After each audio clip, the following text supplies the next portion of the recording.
Assalamualaikum warahmatullahi wabarakatuh. Kami dari kelompok 5 di sini kami akan menjelaskan tentang daily room. Sebelumnya saya akan memperkenalkan anggota kelompok saya. Untuk pemateri pertama akan disampaikan oleh Nur Faizi, materi kedua akan disampaikan oleh Elvira, materi ketiga akan disampaikan oleh Baik Kintan Aurora Salsabila, materi keempat akan disampaikan oleh Ramlia, dan materi kelima akan disampaikan oleh Kaki Katul Fitriati, dan materi terakhir akan disampaikan oleh saya sendiri yaitu Tarin Kehani. Bismillahirrahmanirrahim. Assalamualaikum warahmatullahi wabarakatuh. Nama saya Nur Faizi, NIM 1805020025. Di sini saya sebagai pemateri pertama akan membahas dealing room, dan di sini saya akan membahas pengertian dealing room.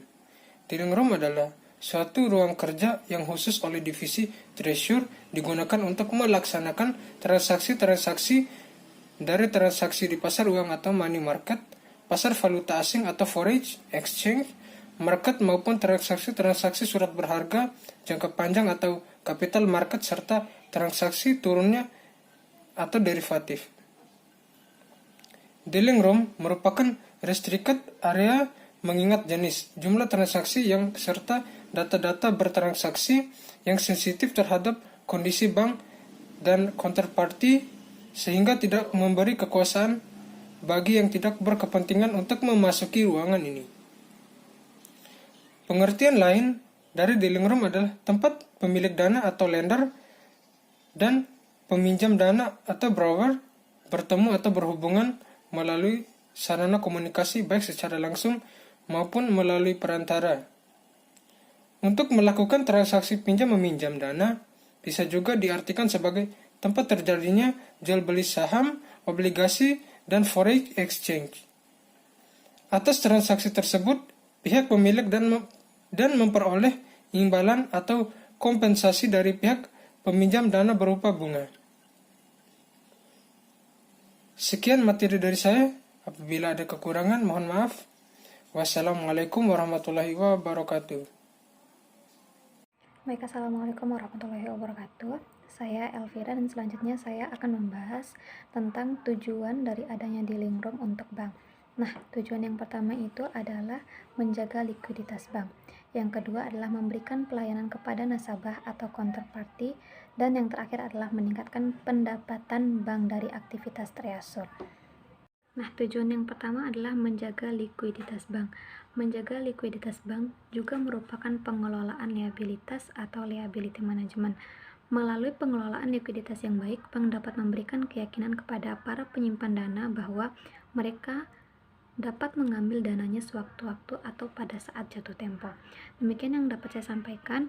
Billahi taufiq wal hidayah. Wassalamualaikum warahmatullahi wabarakatuh. Assalamualaikum warahmatullahi wabarakatuh. Saya Baik Kintan Aurora Salsabila sebagai pemateri ketiga akan melanjutkan materi tentang tujuan adanya dealing room untuk bank.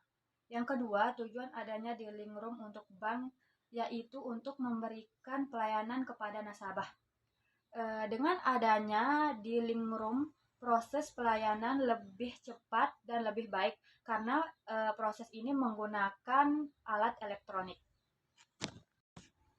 Tujuan yang terakhir yaitu untuk meningkatkan pendapatan bank dari aktivitas treasury.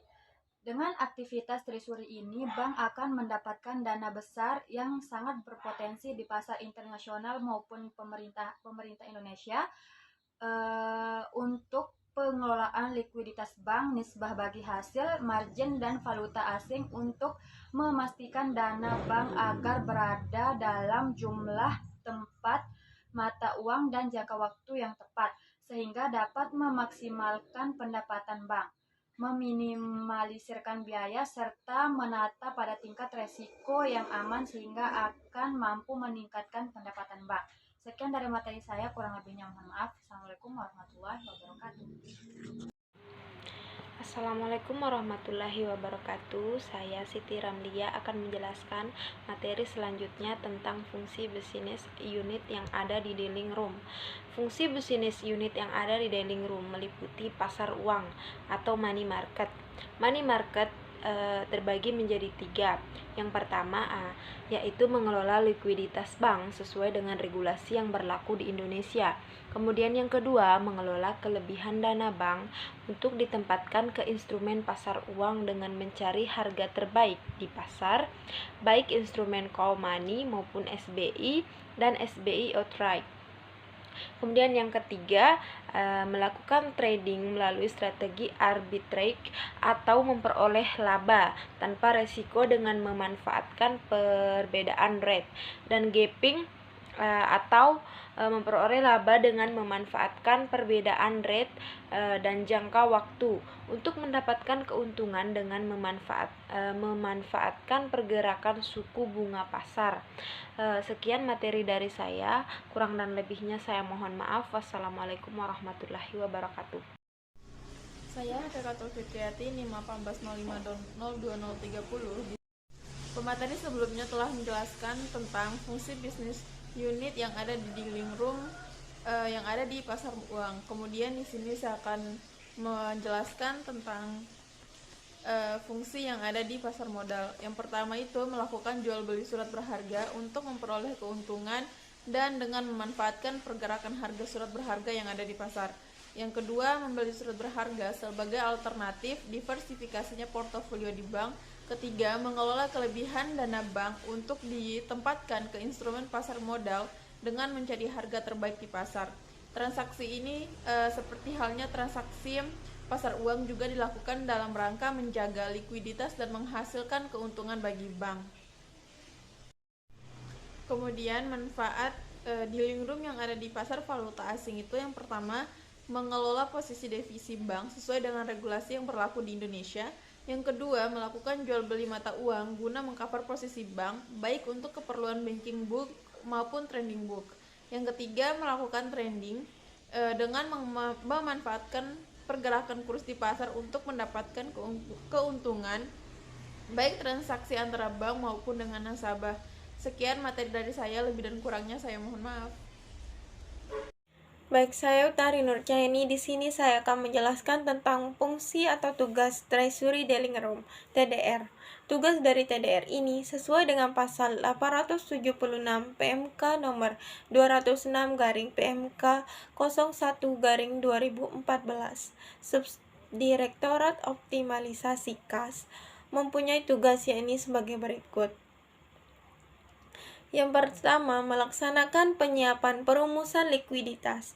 Yang kedua, optimalisasi kas dalam rupiah dan valuta asing. Yang ketiga, perencanaan portofolio penempatan rupiah dan valuta asing. Yang keempat, perencanaan portofolio investasi surat berharga negara dalam rupiah dan valuta asing.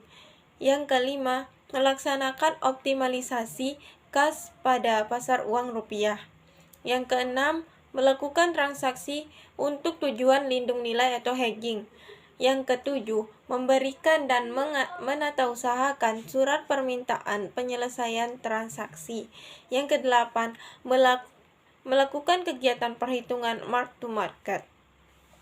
Yang terakhir yaitu memonitor perkembangan pasar keuangan dan counterparty serta membuat laporan manajerial transaksi. Baik, sekian penjelasan dari saya. Kurang dan lebihnya mohon maaf. Assalamualaikum warahmatullahi wabarakatuh.